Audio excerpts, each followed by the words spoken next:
noite, irmãos, mais uma vez. Esse mês a gente está estudando os solas da Reforma. Completamos 500 anos da Reforma esse ano. Dia 31 desse mês, eu quero fazer um convite a você. A gente vai para Abreu e Lima, se Deus quiser, para um culto lá público. Um culto que é alusivo à Reforma, a essa data especial. Eu quero lhe convidar como igreja para estar lá. Se Deus quiser, eu estarei pregando lá também. Hoje a gente vai conversar aqui sobre sola fide, só a fé. O que é a fé?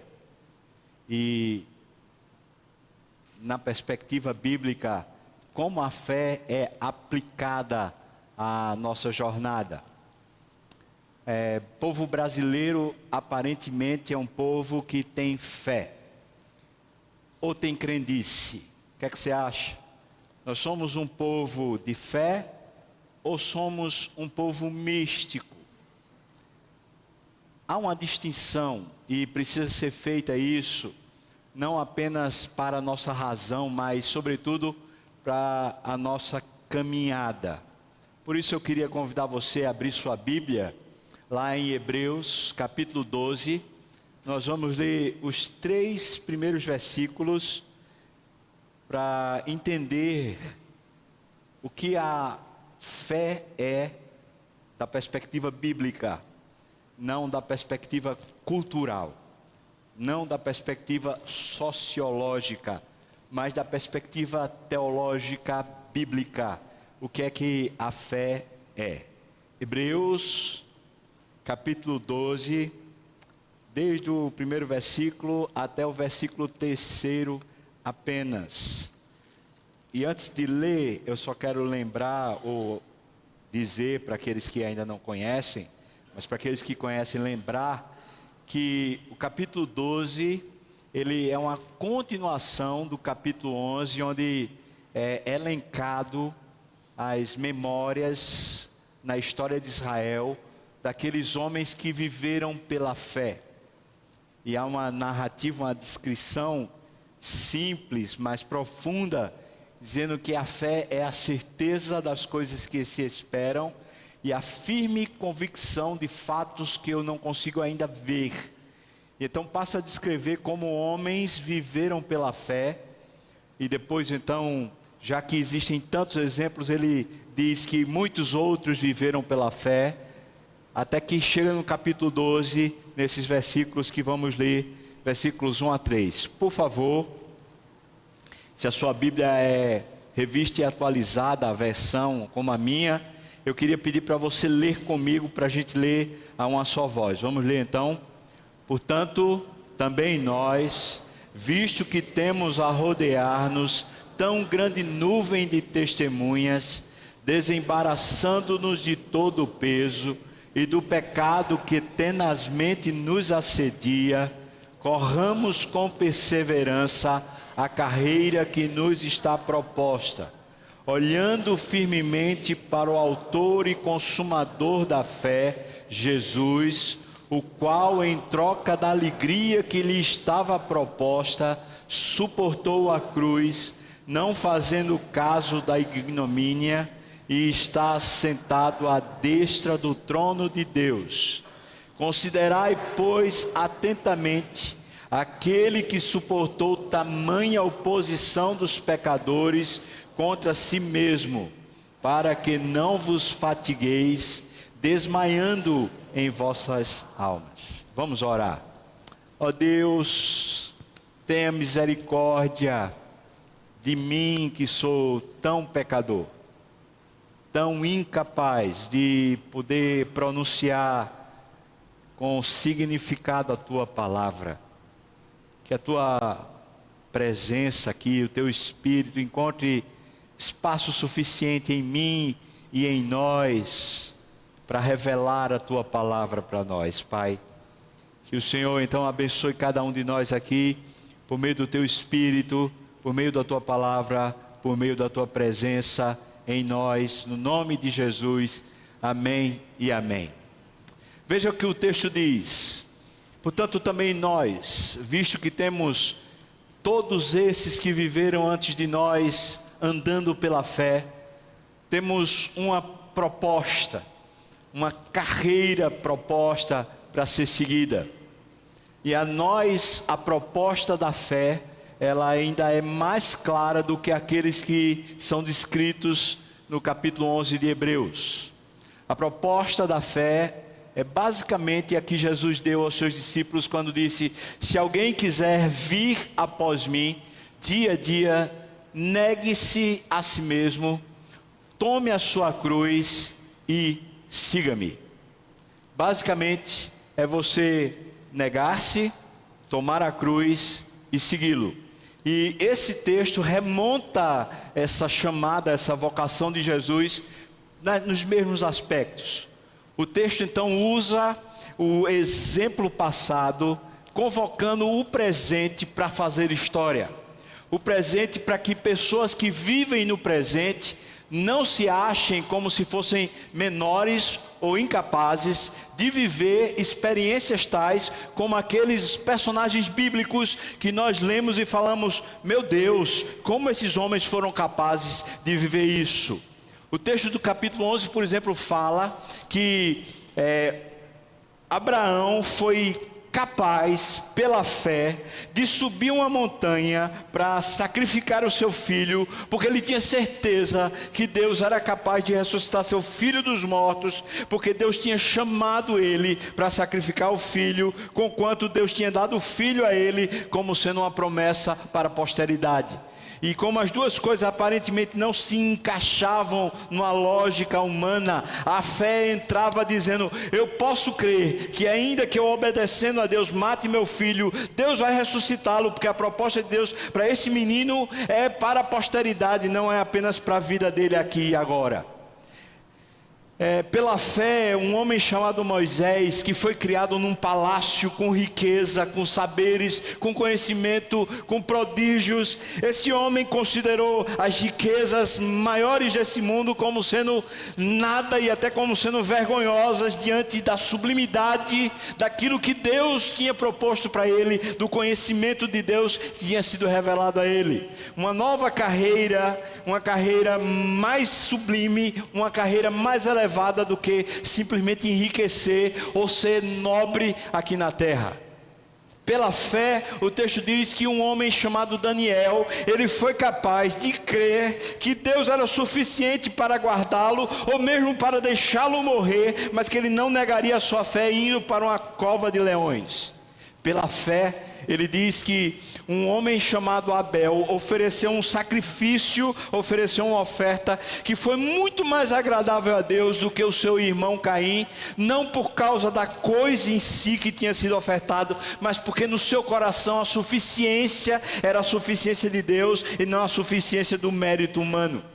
Esses exemplos são colocados para nós como sendo exemplos do dia a dia, de pessoas que estão passando por situações onde eles precisam fazer escolhas, eles precisam fazer opção, e na hora que eles precisam fazer opção, quem regeu eles não foi simplesmente a lógica, quem regeu eles não foi simplesmente os fatos, eles não eram reféns nem da lógica nem dos fatos, eles se tornaram cativos de uma coisa maior, muito mais poderosa do que a própria vida em si. Eles tinham fé, coisa que só a igreja, e eu falo a igreja de Deus, não a igreja presbiteriana em si, não a igreja batista em si, não a igreja evangélica em si, mas a igreja de Deus, ou seja, aqueles que de fato foram iluminados pelo Espírito, aqueles que um dia de fato conheceram o sacrifício de Cristo como sendo pessoal e relevante para si. Só esses que um dia foram iluminados pelo Espírito têm a capacidade de ver e viver a partir disso. A fé, portanto, na teologia bíblica, não é simplesmente ter expectativas a respeito de algum futuro, não é simplesmente ter alguma confiança a respeito de uma proteção, não é simplesmente repousar seguro numa indolência humana. A fé, segundo Hebreus, e esse versículo que lemos, esses versículos que lemos, diz que é uma carreira proposta. A fé, portanto, é, na essência, um movimento, não humano, mas um movimento executado por humanos. Um movimento divino posto dentro do coração humano que faz o ser humano se mover em direção a Deus. Não é simplesmente se mover em direção à vontade de Deus, mas é se mover em direção ao próprio Deus. E isso faz uma grande diferença. Porque uma vez que a gente se move na vontade de Deus, é possível que a gente faça as coisas de Deus, as coisas como Deus quer, mas sem levar em conta o próprio Deus. E aí entra muitas vezes a vaidade humana, porque a gente está fazendo o certo, pelo certo, e muitas vezes para simplesmente se sentir bem. Mas quando é por causa de Deus, e quando vem pela fé, a relevância de tudo isso é o próprio Deus, e por isso se caminha na vontade de Deus para Deus, e não na vontade de Deus apenas pela vontade. É um processo a fé, não um processo simplesmente da gente crescer, mas é um processo da gente começar a executar. Todo aquele aspecto da parte prática da vida cristã, ela precisa ser executada com um fator motivacional chamado fé. A fé é a clareza que sai aos olhos, que salta aos olhos, quando a gente lê as Escrituras e percebe que Deus é verdade. Deus não é uma ideia, não é uma força, não é impessoal, mas Deus é verdadeiro e Deus é pessoal, e Deus está aqui, e Deus é comigo, e Deus é em mim, e Deus é por mim, e Deus será sempre, para sempre glorificado.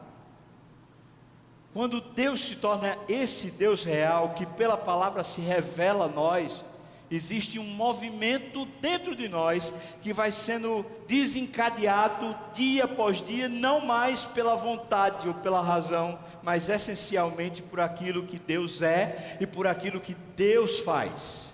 Por isso a fé transforma eu e você nos verdadeiros instrumentos de Deus na terra. Como uma caneta na sua mão, escreve o que você quer. Pessoas que vivem pela fé, vivem a vida de Deus na terra, fazendo a escrita de Deus aqui e agora. Portanto, esse texto chama eu e você, esse texto de Hebreus, não para ter simplesmente uma vida que seja ordeira, uma vida que tenha bons costumes, uma vida que tenha uma boa ética e uma boa moral, não apenas para ter uma vida religiosa. Esse texto desafia a mim e a você a sermos de fato o canal, a verdadeira presença de Deus na terra. A carreira proposta é uma vida que é executada, providenciada, é nutrida pela fé, e não simplesmente por algumas coisas que achamos corretas, ou todas as coisas que nós achamos que são corretas. Deixe-me fazer uma analogia bem simples, e eu vou falar assim de uma maneira bem tão fraca, tão frágil, que até uma pessoa que fosse uma criança entenderia. No corpo humano, você sabe que existem as partes do corpo humano. Então existe no corpo humano os músculos. Eu diria que a fé são os músculos do corpo humano. Se por um lado a Bíblia seria o esqueleto do ser humano criado segundo Deus, ou seja, seria a estrutura que solidifica, que põe você em pé, que faz você conseguir ter os seus músculos executando alguma coisa. A fé seria exatamente esses músculos que estão diretamente ligados a todo o esqueleto, para movimentar esse esqueleto, para fazer a palavra se movimentar na terra. A fé, portanto, é essa instrumentalidade de Deus que faz a palavra de Deus começar a ser vivida na terra, começa a ser mostrada e revelada na terra, conquanto quem olha para o ser humano vê muito mais os músculos do ser humano do que o seu próprio esqueleto. Para ver o esqueleto precisa do raio-x, mas para ver os nossos músculos talvez só precise de estar na praia, ou de usar essas roupas que estão se usando hoje aí, que são mais chamativas. A fé, portanto, é a musculatura do crente. Não apenas os músculos bonitos, ou os músculos que saltam aos olhos, mas aqueles músculos que põem o movimento em ação.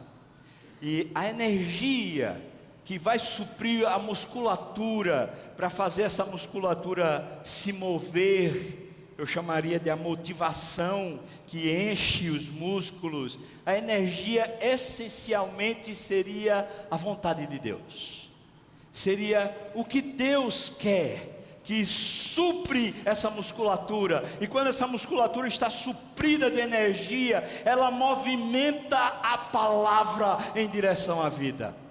Desculpa a analogia ser tão frágil e tão simples, mas talvez assim você entenda um pouco melhor que a Bíblia está propondo para você e para mim, não apenas que você participe de uma igreja, não apenas que você venha para um culto, não apenas que você tenha saberes e conhecimentos a respeito de Deus, mas Deus propõe essencialmente que a vida espiritual seja uma vida prática, mas não meramente uma vida de costumes, não meramente uma vida de ética e de moral. É uma vida de desafio, um desafio que vem para dentro antes de ir para fora. É o desafio de aprender a negar-se. Aprender a negar-se, não porque tem que ir, mas porque essa é a melhor opção. À medida em que a gente nega o que é falso, o verdadeiro brota com todo o seu poder. O negar-se a si mesmo não é negar quem somos, mas é negar o falso, aquele que morreu, aquele que foi sepultado juntamente com Cristo.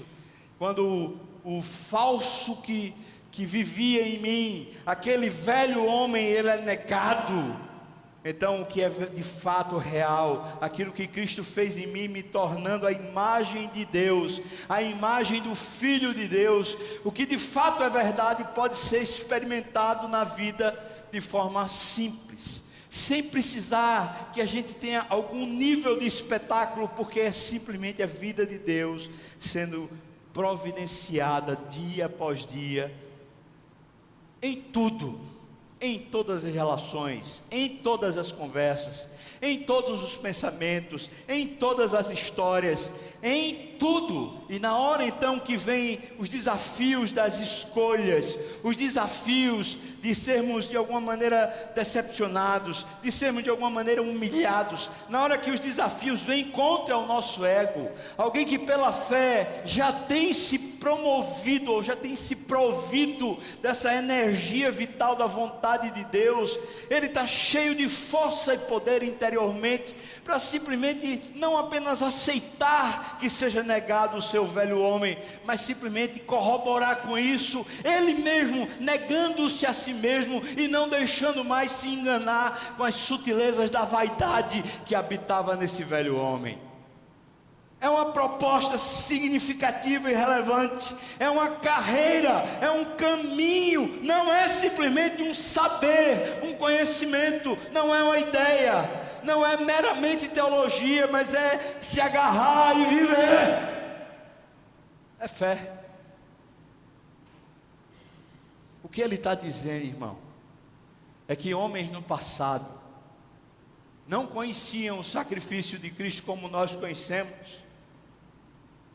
Eles não conheciam o Deus que se fez carne, o Deus que viveu de modo exemplar entre os homens, sendo homem, o Deus que como homem sofreu intimidação, cerceamento de liberdade, sofreu humilhação, sofreu impugnação, sofreu na carne todo tipo de mazela, sofreu tentação de toda ordem igual a mim e a você, mas esse Deus viveu pela fé, esse Deus viveu conforme Deus queria e não conforme a sua humanidade desejava.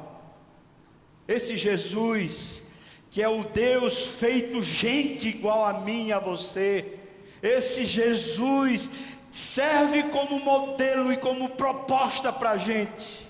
não apenas para o imitarmos como se fosse simplesmente costumes e hábitos, mas para nos alimentarmos do seu modelo, para sermos desafiados a viver uma vida de fé igual a dele, não simplesmente para que a gente faça as mesmas obras que ele fez, mas para que a gente tenha a mesma alma que ele teve, o mesmo coração que ele teve, a mesma essência que ele teve, que era a fé.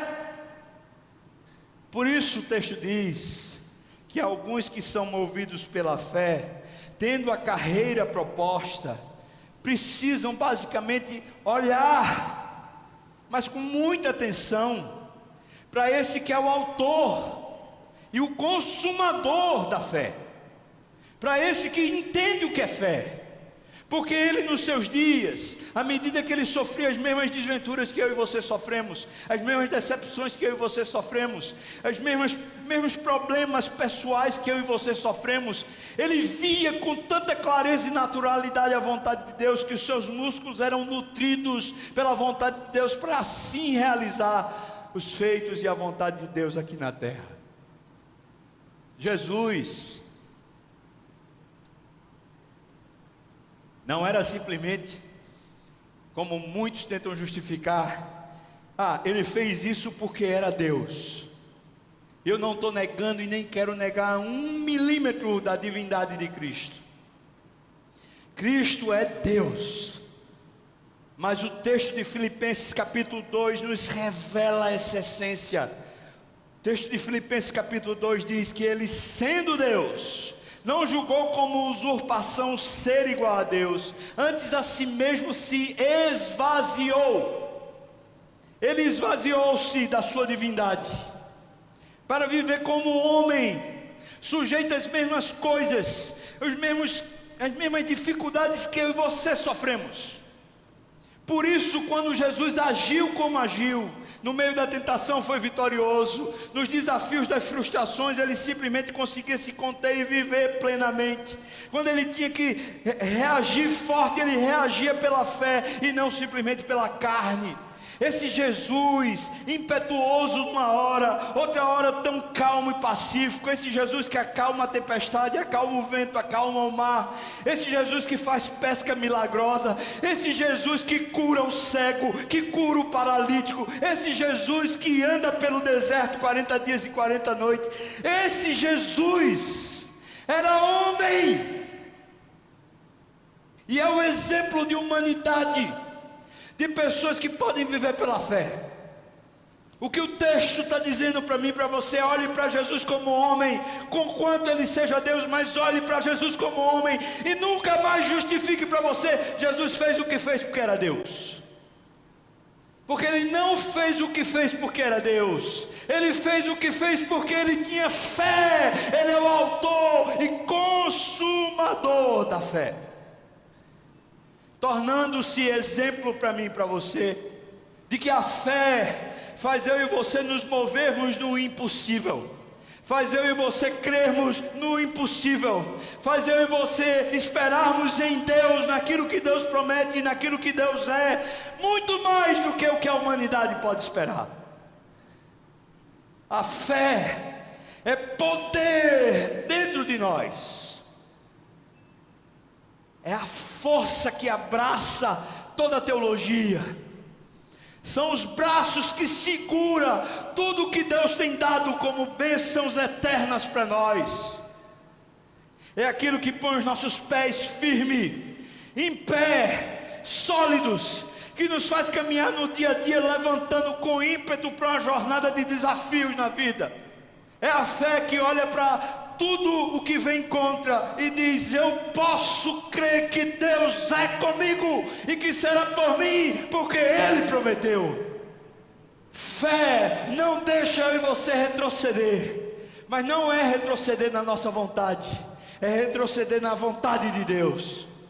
A fé não vai me deixar em dúvida, porque a vontade de Deus não é uma especulação, a vontade de Deus está na sua intimidade.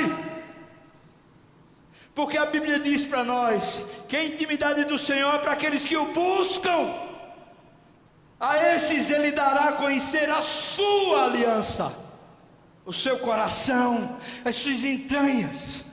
A fé, portanto, não é especulação, não é de repente eu tenho um projeto, uma coisa que está no meu coração. Eu chego para o conselho da igreja e falo assim: ah, irmãos, é isso que Deus quer. Aí o conselho fala: pastor, não é não. Aí eu digo: ah, esses homens não têm fé, então eu vou fazer do meu jeito. Isso não é fé.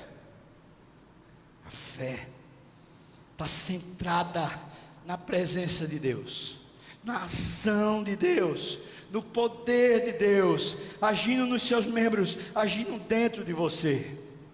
Mas para entrarmos na fé, precisa haver um milagre de Deus dentro de nós, coisa que muita gente não tem, mesmo estando na igreja há 300 anos. Não é simplesmente, irmãos, sabermos os fatos da cruz, não é a gente simplesmente saber que Jesus morreu por nós, mas é nos identificarmos com esse fato. É quando o fato da morte de Jesus não é para nós simplesmente uma coisa na história passada, mas é uma coisa na história presente. É quando eu olho para a cruz e vejo aquele homem pendurado no madeiro, e eu encontro na razão dele, ele olha para mim, ele me ama, ele me quer como seu amigo. Ele está morrendo por causa da minha iniquidade, por causa do meu pecado, e ele falece por causa dos meus defeitos e por causa da praga que sou eu. Quando eu me incluo naquela cruz, e passa a ser um pertencimento pessoal vivo hoje, esse milagre explode dentro do nosso coração e diz para mim e para você: não dá para continuar vivendo da mesma vida, porque agora eu preciso viver com aquele homem, porque agora eu preciso viver para Deus, porque agora o meu endereço está lá, meu endereço não está mais em mim, nem aqui na terra. A fé move-me em direção a Ele, a fé move-me em direção a Deus, e não me deixa mais viver com os pés na terra, com as expectativas aqui na terra, não me deixa mais querer as coisas da terra como antes eu queria. E quando sou tentado em direção a essas mesmas coisas que no passado elas me moviam, a fé se acende dentro de mim, dizendo para mim que todas essas riquezas e tudo que para mim era tão tesouro e tão significativo e tão importante, perdeu o seu poder, não consegue me atrair e não consegue me levar mais, porque agora eu estou crucificado com Cristo, porque agora eu me vi nele, porque agora a única coisa que tem para mim de relevante é o seu amor, é a sua graça, é o seu poder, é a sua presença. A única coisa que de fato agora faz sentido é Ele.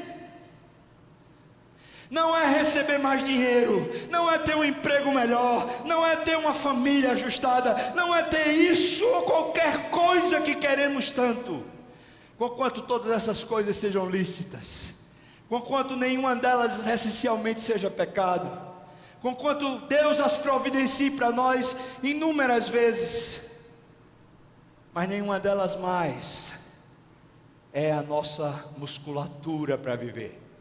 Nenhuma delas mais nos move em direção à vida. Portanto, também nós, visto que olhamos para a Bíblia e vemos homens que viveram de um modo tão extraordinário, nós podemos viver essa vida. E ele diz: aprenda a jogar fora a mentira que tenta encharcar você. Negue-se a si mesmo. Ele usa duas expressões sobre negar-se a si mesmo. Ele diz: desembarace do peso e desembarace seu coração do pecado, porque essas coisas, o peso da vida, você sabe o que é o peso da vida, irmão? Você sabe.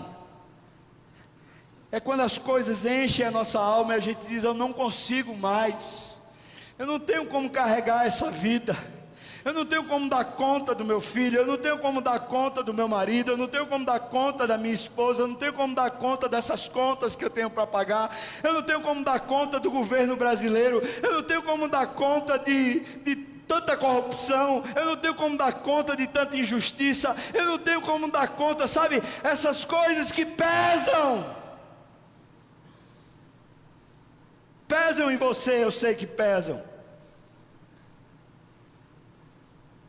A gente pensa, eu vou embora para fora do país. A gente pensa, se eu tivesse uma oportunidade. A gente pensa, se eu conseguisse fazer tais e tais coisas, me casar, ou ter um filho, ou finalmente conseguir uma carreira. E a gente começa a orbitar em direção a essas coisas, e daqui a pouco isso vira movimento para nós.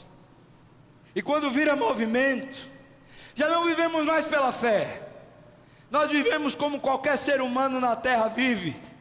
Não precisamos de Deus, nós não precisamos de nada de Deus, porque qualquer pessoa sem Deus já corre em busca dos seus próprios horizontes, dos seus próprios desejos, da sua própria felicidade.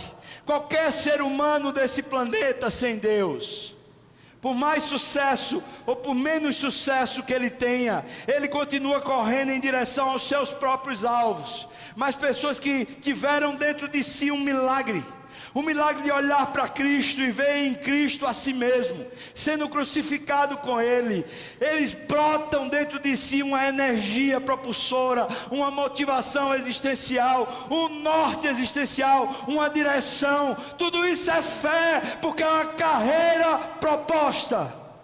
E ele diz, para a carreira proposta, tira o peso, para de se preocupar com a vida infeliz, aprenda a depender de Deus, aprenda a dizer: Deus, eu sei que Tu és o provedor, e eu sei que Tu és suficiente, e que a Tua suficiência inunda a minha alma. Deus, já estou feliz e satisfeito com o Teu Espírito, o próprio Deus habitando dentro de mim. Deus, eu estou mais do que satisfeito com o Teu amor revelado na cruz e revelado a cada novo nascer do sol. Aprenda, irmão, como também eu, a tirarmos o peso. Negue-se a si mesmo, negue-se. Mas ele diz também, tira o pecado. Tem uma teologia tão falsa a respeito disso. Tem tanta gente que está o tempo todo batalhando contra o pecado, mas não batalha através da fé. A batalha acontece através só do comportamento. É como se as pessoas inadvertidamente começassem a acreditar que são animais irracionais, que podem aprender comportamentos certos, e isso modificaria simplesmente os seus pecados. Então alguém que de repente tem um mau hábito de mentir, diz: eu preciso parar com esse hábito, eu preciso parar com esse hábito. E então diz: eu não posso mais mentir, eu não posso mais mentir. E a pessoa fica fixa nessa ideia. Mas ao mesmo tempo que ela talvez esteja parando de mentir, ela está talvez começando a roubar, ou talvez ela está começando a engordar, ou talvez ela está começando a fazer, sei lá, alguma prostituição. Ou seja, a carreira não é de fé, é uma carreira meramente comportamental. A proposta de Deus não é simplesmente que a gente lute contra o pecado, mas que a gente viva pela fé. E à medida que se vive pela fé, a luta contra o pecado não é simplesmente contra algum fato isolado, mas é a luta por viver para Deus. Se alguma coisa tenta me dominar, se alguma coisa tenta ainda me tragar e me fazer refém, não é simplesmente eu aprender um novo comportamento, é eu viver na dependência do Espírito, é eu dizer: Deus, eu preciso mais de Ti, encha-me mais de tal maneira que essas coisas percam valor para mim, que a mentira não tenha mais sentido para minha alma, que a prostituição não tenha mais sentido para minha alma, que qualquer outro hábito não tenha mais sentido para minha alma. Deus, eu preciso de Ti. É uma carreira proposta. Não é simplesmente você negar ou abandonar certas coisas, mas é você seguir na direção certa. E a direção certa não é simplesmente ter uma boa moral, uma boa ética e bons costumes religiosos, Essas coisas vão vir, mas elas não são em si a meta, o alvo é Deus. Por isso Jesus resumiu isso falando: quer vir? Quer caminhar comigo? Você quer?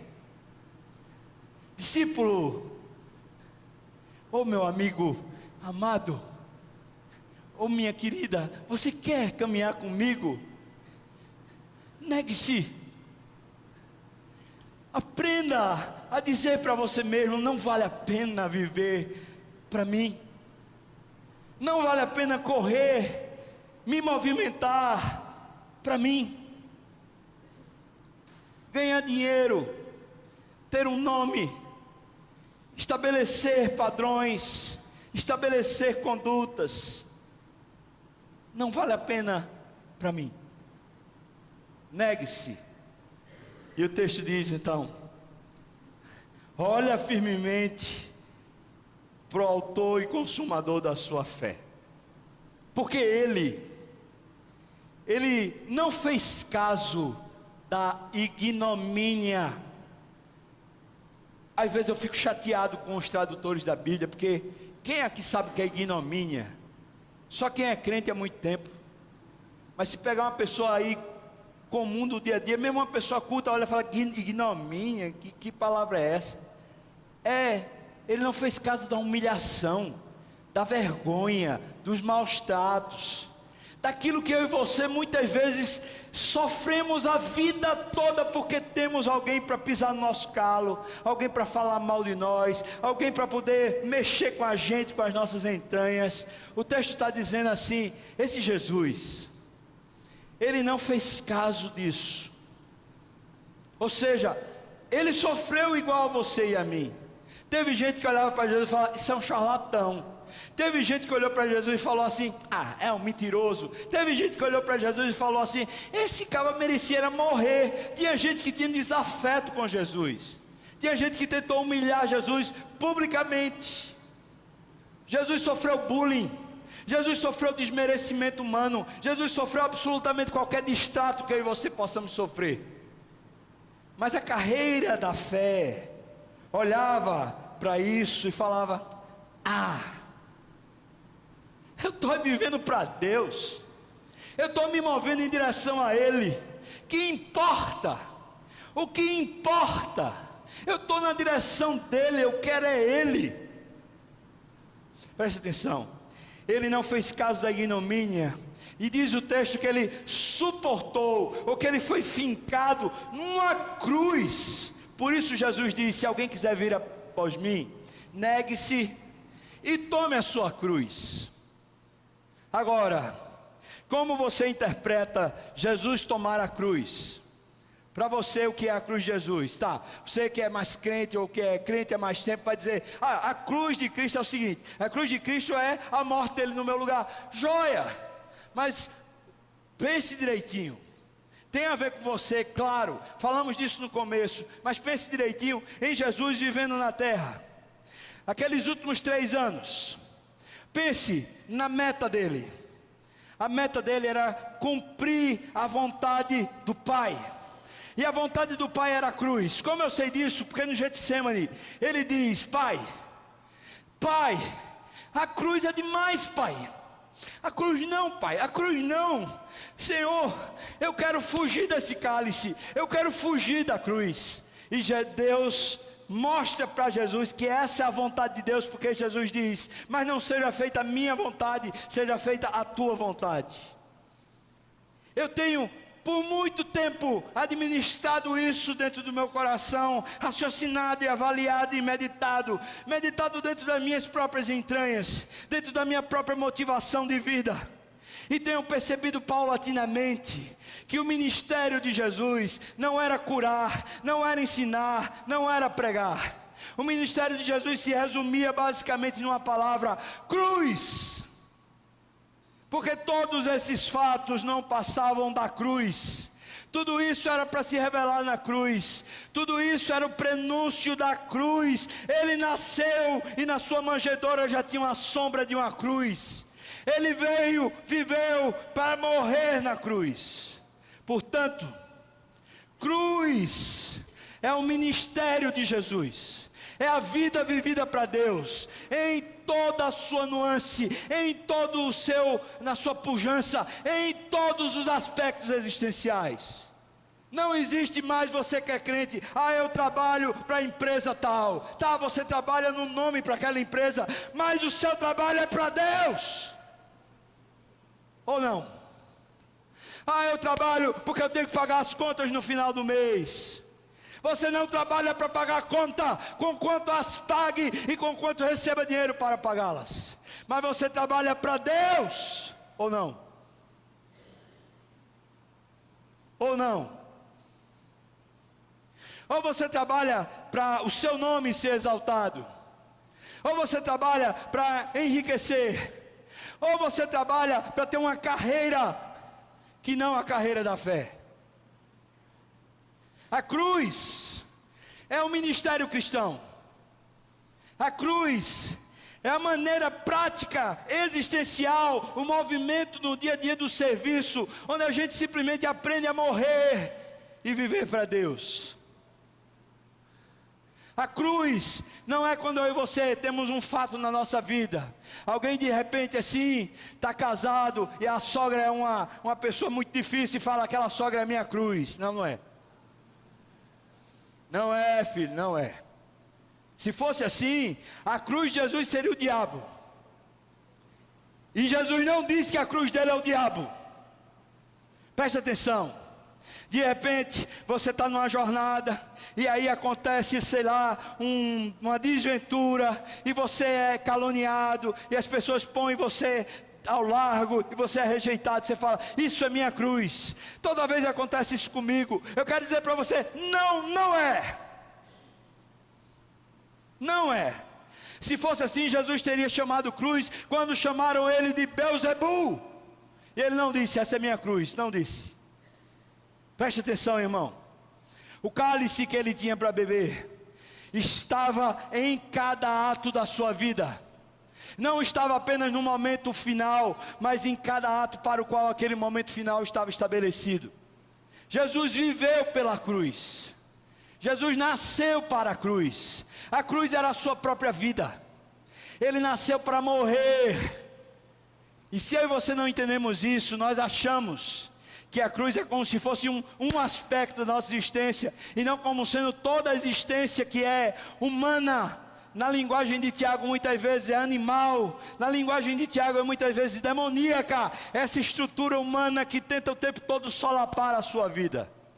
A cruz é você viver a vida dizendo, é para Deus. Mas eu vou dizer para você, ano que vem, estou completando, se Deus quiser, 20 anos de ministério. Durante esse tempo, eu não sei precisar quantas vezes eu quis desistir.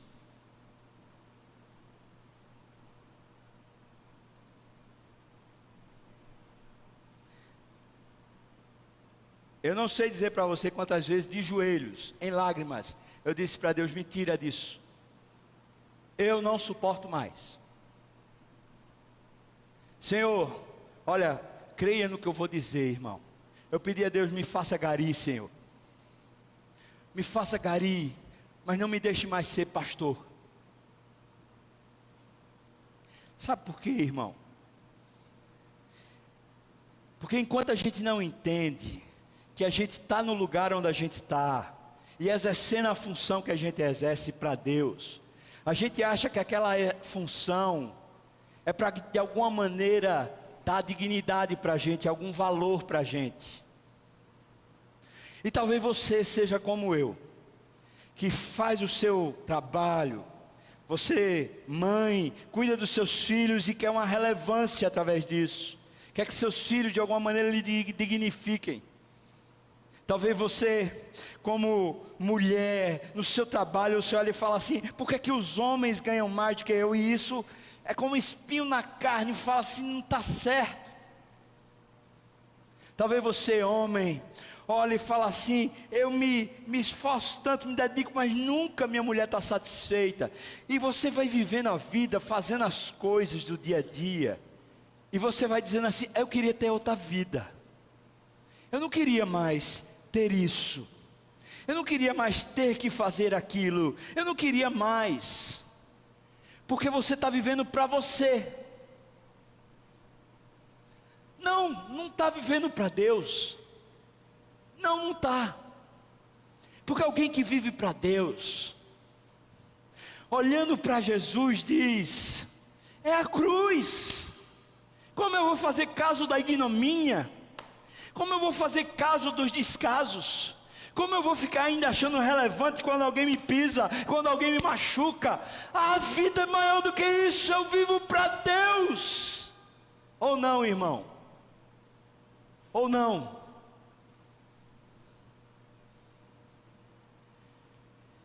Perceba que a proposta desse texto é: se você sabe o que é fé, se o milagre aconteceu, a da salvação em você, fé não é você saber. Fé é um movimento de Deus dentro de você, é um poder de Deus que lhe move, que faz a palavra de Deus ser viva no mundo. O texto diz: olhe mesmo para Ele. Isso já no segundo momento. Você precisa olhar para Jesus, sabe por quê? Porque você vai levar pancada forte na vida. Não está falando de pastor aqui, está falando de crente. Você vai levar pancada forte na vida, e vai ter hora que você vai desmaiar das pancadas que vai levar. Mas você precisa olhar para Jesus mesmo, porque Ele levou as pancadas mais fortes do que você, e Ele não desmaiou. O texto está dizendo: Ele é o exemplo perfeito para você. Mas se você ficar com essa justificativa: Ele suportou porque era Deus, Ele fez isso porque era Deus, preste atenção que o exemplo de Jesus não serve mais para você. O texto de Hebreus está dizendo para você: Ele é Deus, e eu não estou negando que Ele é Deus, mas Ele não julgou como usurpação o ser Deus, e Ele viveu como homem, para em todas as coisas dar exemplo para mim e para você, de que Deus é suficiente para homens viverem a vida de fé. Deus, não nós. O Espírito, não nós. O poder da palavra, não o poder da persuasão humana. A vida de Deus, não a nossa vida. Muito mais para ser vivido do que o que jamais eu e você pensou, sonhou ou imaginou. A minha vida foi feita por Deus, foi feita para Deus, e ela tem uma repercussão eterna. E se eu posso usar esse texto da maneira correta, eu preciso dizer para você que o texto chama eu e você para dizer: nós somos a caneta de Deus escrevendo a Bíblia hoje. Nós somos os instrumentos de Deus, que fazem a vida de Deus se tornar hoje escrita, relevante na história da humanidade.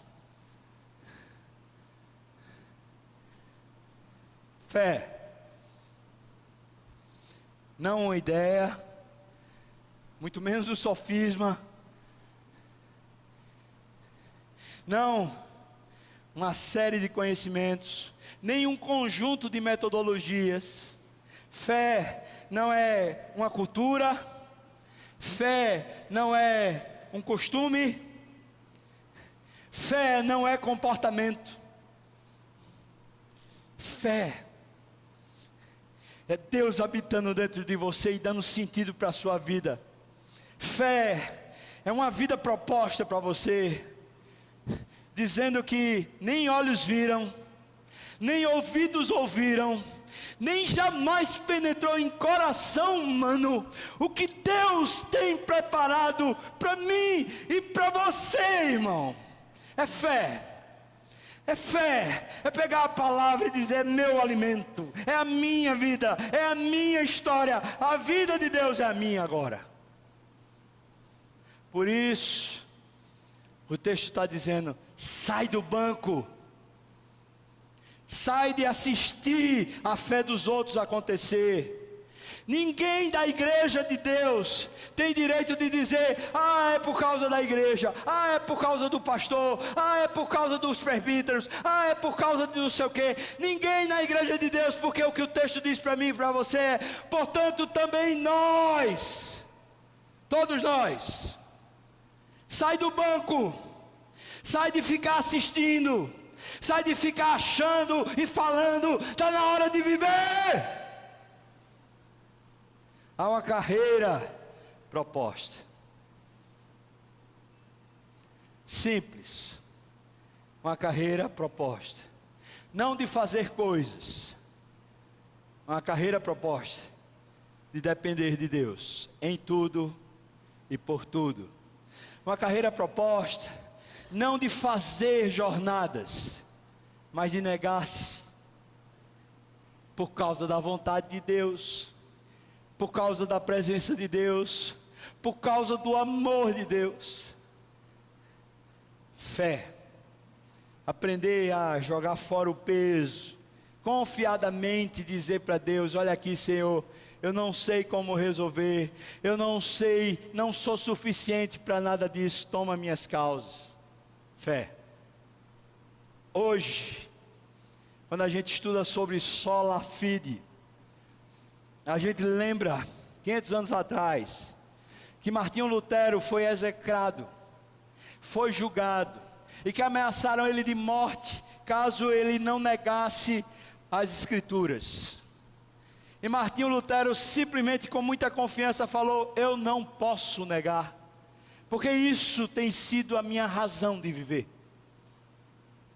Preste atenção, irmão, não é só ideologia, é o coração, é a alma da vida. Fé. Hoje, quando Deus traz a igreja das graças para refletir sobre fé, e de manhã Roberto foi tão usado por Deus para falar conosco, e agora mais uma vez, pergunto para você: você tem vivido pela fé? Porque sem fé é impossível agradar a Deus. Não adianta fazer as coisas certas, mesmo com as motivações certas, se não for pela suficiência do Espírito, se não for pelo poder de Deus, não agrada a Deus. Sem fé é impossível agradar a Deus. Por amor e carinho a Deus, você tem aprendido a negar-se. Por amor e carinho a Deus, você tem aprendido a tomar a sua cruz e dizer: eis-me aqui, Senhor, eis-me aqui, não seja feita a minha vontade, mas seja feita a tua vontade. Por amor a Deus, você tem aprendido a correr essa jornada. Isso é fé. Quero chamar você no desafio de um compromisso. Um compromisso na suficiência do Espírito. Hoje à noite, à medida que ouvimos o que Deus está dizendo, será que a gente pode dizer para Deus: Senhor, enche-me, eu não preciso mais de mim, eu só preciso de Ti.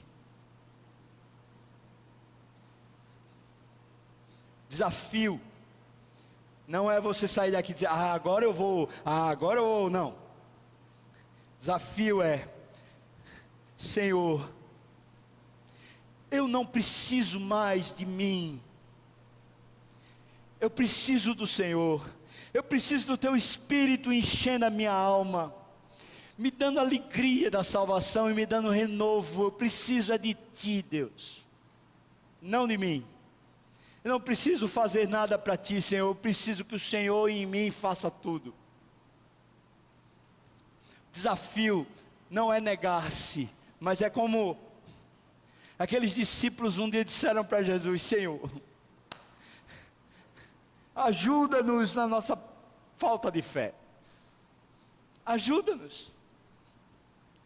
Enche-me de ti, Senhor. Não me deixa só ficar fazendo as coisas. Enche-me. Enche-me. Autor e consumador, vem consumar em mim. Vem fazer em mim. Esse é o desafio. Eu queria saber se você topa esse desafio. Você tem ousadia suficiente para fazer como Jesus no Getsemane. Faça a tua vontade na minha vida, Senhor. Enche-me. Se tiver, eu queria convidar você a fazer um negócio diferente hoje. Claro, para aqueles que puderem. Se tiver como, não ficar chato para você, nem ficar difícil para você. Queria convidar você a ficar de joelhos, aí onde você estiver. A gente orar agora dizendo: Deus, esse negócio aqui, por favor, tenha misericórdia de mim. Enche-me. Se é, meu irmão, que Deus está falando para você isso, esse é o nosso desafio.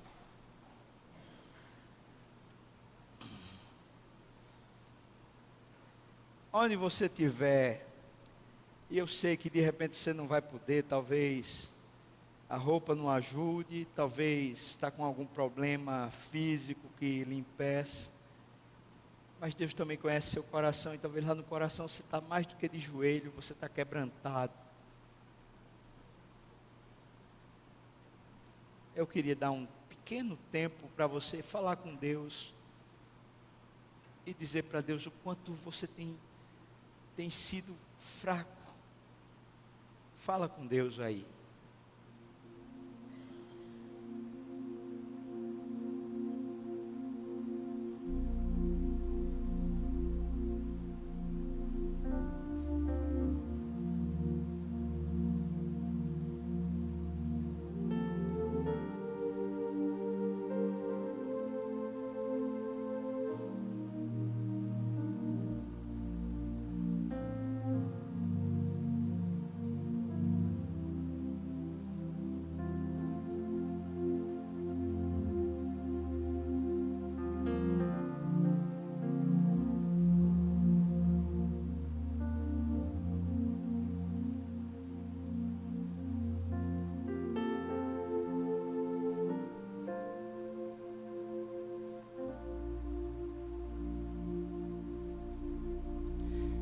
Ó Deus, a gente está de joelhos para revelar ao Senhor a nossa pequenez. É que somos pequenos mesmo, Senhor. E quando a gente olha para os exemplos bíblicos, a gente ainda se sente menor. Mas quando a gente ouve o Teu Espírito dizendo para nós quem somos, e dizendo para nós que é uma vida muito maior para ser vivida, nós nos pomos de joelhos dizendo para o Senhor: enche-nos. Enche-nos, Deus. Não há poder em nós. Nós reclamamos, murmuramos, desistimos, nos chateamos. Ah, Deus, não há poder em nós. Mas clamamos, ó Deus, enche-nos. Ajuda-nos a desembaraçarmos desses pesos todos que têm sufocado a nossa vida. A poder dizer de coração: eu entreguei ao Senhor. Ajuda-nos, ajuda-nos, Deus. Ó Pai, por outro lado, tantas vezes o pecado tem feito a gente cheio de culpa, de condenação, de vergonha. A altivez tem deixado a gente muitas vezes manietados, sem nada para fazer, nada para falar.